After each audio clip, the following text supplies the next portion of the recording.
Hatreto mantsy raha tiniana ny zava-misy dia saika nandamoka avokoa ny fampivanana rehetra izay natao efa nanatanteraka an'izany tamin'ny fotoana andro ny Gnosca, ny ray aman-dreny mijoro, tato rindrina ny CSC, ny FFM, ny SADC, ny OIF, ny COI, ny JICM sy ny karazany.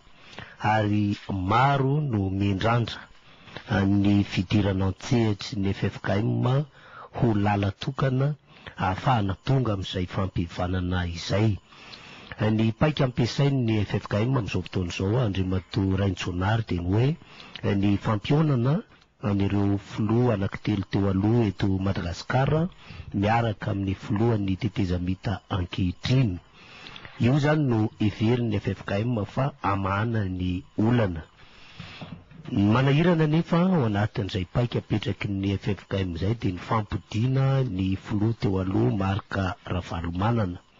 Voalaza aza moa fa hoe voasakan'ny Notamy mandray Marc Ravalomanana ary voasakan'ny miaramila izay milaza fa hiteraka korontana ny fahatongavany eto amin'ity Madagasikara ity. Dia tonga teto ny JICM, asa aloha Andriamatoa Raintsoanary na fifandrifian-javatra izany na ahoana. Ka eo zany no ametrahana fanontaniana hoe ahoana marina ity fampivanana ity ny famahana an'ity krizy ity tena io feonan'izy efatra io ve na le hoe conférence au sommet no tena vahaolana farany sa mety misy ihany tolotra politika vaovao tokony ho tadiavina sa tena tsy maintsy hoe tsy mivaha mihitsy ny raharaha tsy izy efa mianaka no miona. Misaotra anao namana Ismaël. Misy tsambaovao anankenina reto ataoko alohany amaliko ny fanontaniana. Voalohany, tamin'ny 3 Jolay, na dia efa nahazo tapakilaka aty Madagasikara aza ny filoha Ravalomanana tamin'ny sidina Airlink tsy afa nandeha satria nisy Notamy nalefa ny ACM nandrara ny fiondranany. Faharoa, les nouvelles 4 Jolay. Niova ho fivorian'ny olona 3 ny fivorian'ny olona 4 nantsoiny FFKM teny amin'ny CCI Vato tamin'ny 3 Jolay satria raha filoha 4 no nantenaina, filoha 3 ihany no tonga dia ny filoha isany Zafelbert, Didier Ratsiraka ary Andry Rajoelina. Alohan'ny nidirany tao amin'ny efitrano fivoriana aza nametraka fepetra tahaka izao ny filohan'ny tetezamita Rafitinina mba hampijanona ny krizy, ny zavatra tadiavin'ny vahoaka malagasy dia fanaovana fifidianana amin'ny fanajana ny tondrozotra fa tsy fanaovana tetezamita vaovao. Tsambaovao fahatelo, La Gazette tamin'ny 4 Jolay eo ambany soniany mpanao gazety Frank Rarson. Rafitinina zao ny lazainy, afa-baraka ny FFKM noho ny fiverenan'ny Ravalomanana tsy tanteraka. Efa fantatra mialoha fa tsy sa hiverina i Ravalomanana. Efa nisy andiany tafika aza nomena baiko hisambotra azy raha vantany vao migadona eny Vato izy mba ho tsaraina. Fantatry ny FFKM, ho ihany ny mpanao gazety Frank Rarson, fa tsy toteny intsony izy eo amin'ny lafiny ara-panahy. Araka amin'ny fijerin'ny mpandinika, ny mpitandrana Rasendra Asina Lala sy ny archevêque Odon Razanakolona no rangory fototry ny afo amin'izao fampodiana an-Ravalomanana izao mba anadio azy avy hatrany.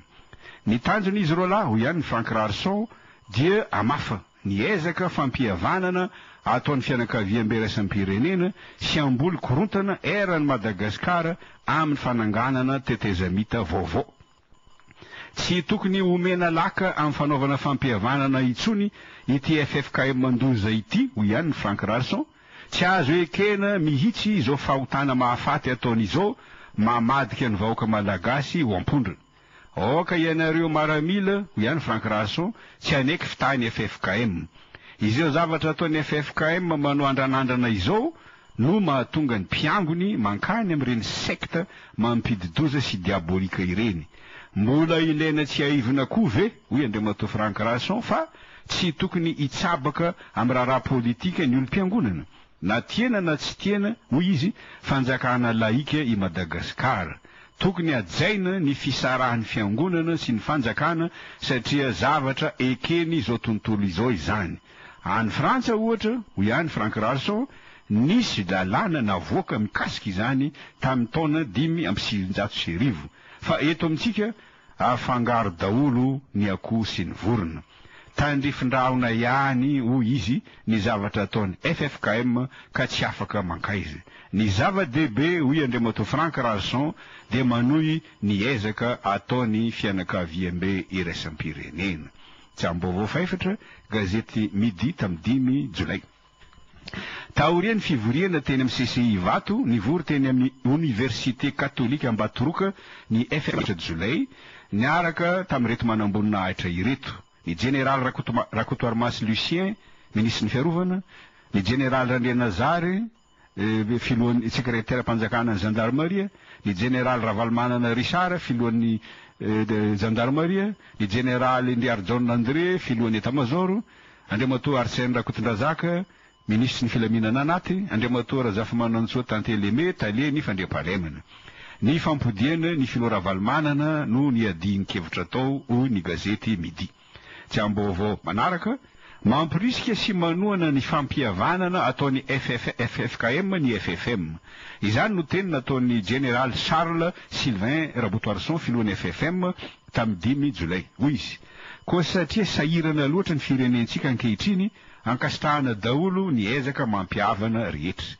Anisan'ny firenena mahantra indrindra i Madagasikara izao, hoy général Charles Sylvain Rabotoarson, satria voakilasy fa 750 ny firenentsika amin'ny firenena 570. Kanefa maro ny vahiny mitsiriritra ny tanitsika no ny arembe misy eto. Tokony afoy ny adila politika, hoy ny général Sylvain Rabotoarson, ka ny tombotsoam-pirenena amizay no tokony jerena. Tsambaovao farany, malaza 12 Jolay. Araka ny tenin'ny professeur Zafelbert, matahatra ny Ravalmanana izy rehetra ao amin'ny fitondrana na sivily na miaramila, ka fagnodian-draha fotsiny toy ny fangalana fotoka magnenako ny filazana fa mety teraka korontana ny fahatongavany. Tsy tokony isy izany olana izany, hoy ny professeur Zafelbert, satria ny adidiny mpitandro filaminana de miaro ny vahoaka sy ny fananany. Miaramila 10,4 nomena ndraikitra hitandro filaminana eto Madagasikara, hoy ny professeur Zaf Albert, ka nahoana no olana no fiverenan-Ravalmanana. Amiko hoy izy, tsy netra miaramila fa miandany ara-politika.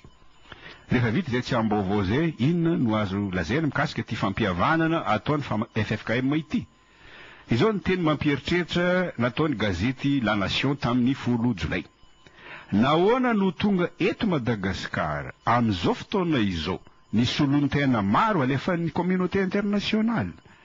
Tsapa mantsy fa misy rivo-baovao mitsoka mikasika ny famaranana ny krizy eto Madagasikara no ny fidirany FFKM antsehatra. Manohana ankolaka ny ezaka ataony FFKM mantsy ny SADC. Nandefa taratasy mikasika izany tamin'ny filoha Rajoelina ny filohan'ny Tanzania Jakaya Kikwete tamin'ny 20 Jona. Fantatra izao, hoy gazety La Nation, fa na de tsy tonga teto Madagasikara aza ny filoha Ravalmanana tamin'ny 3 Jolay, tsy navela ny fampionana azy efa mianaka satria miezaka mafy ny FFKM mba anatanteraka an'izany fionana izany. Any amin'ny takotakona no ataony resaka dia tsy tazana avy aty ivelany. Tsy tonga ho azy izao fanaovana be midina ataony fianakaviam-be iraisam-pirenena izao, hoy ny gazety La Nation, satria ny fampionana azy efa mianaka eo ambany fitarian'ny FFKM no mety ho tolotra politika vaovao ampijanona ny krizy eto Madagasikara. Nanao fanambarana amin'ny anaran'ny FFKM i Monseigneur Odon Marie Arsène Razanakolona sy Monseigneur Samuel John Ranarvelo tena Andohalo tamin'ny 12 Jolay. Takizao izany fanambarana izany rafitinina. Efa niona tamin'ny roa lehibe mpibekony miaramila izay. Nilaza izy ireo fa tsy izy no tompon'andraikitra amin'ny fampodiana Ravalmanana fa ny Prime Ministre sy ny filohan'ny Tete Zamita.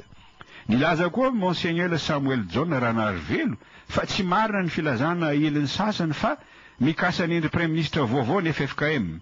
Tsy andraikitry ny FFKM izany, amare mandreny aram-panahy azy ho izy. Nalaza be mantsy tao ao fa Andriamatoa Ranjeva no tenena Prime Ministre hitarika Tete Zamita vaovao.